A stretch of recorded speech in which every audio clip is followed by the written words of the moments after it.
Rain lashed against the windshield. John checked his phone. 3 a.m.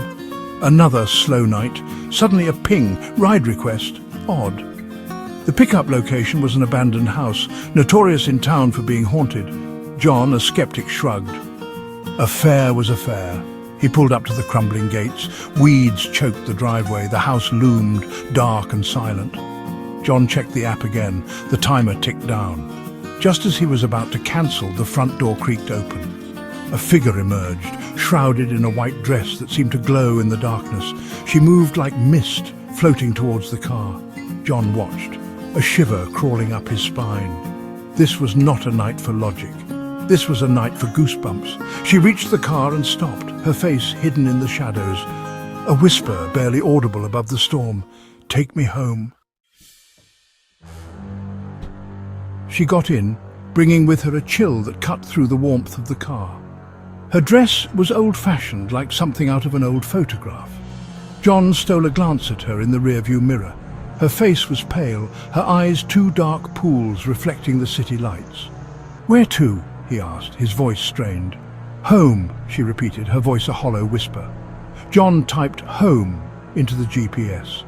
It spun, confused, unable to find a destination. He tried again, the hairs on the back of his neck prickling, still nothing.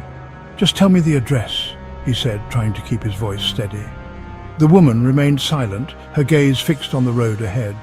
The silence stretched, punctuated only by the rhythmic swish of the wipers. John felt a growing unease.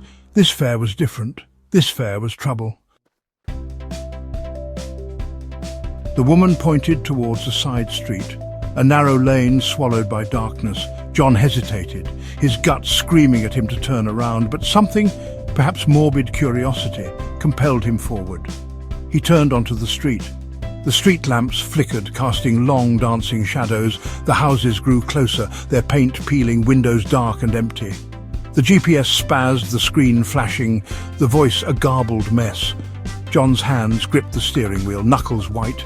He wanted to stop, to turn back, but the woman in white tapped his shoulder, her touch icy cold. He looked at her, his heart pounding in his chest. "Almost there," she whispered, her breath like a cold wind on his neck.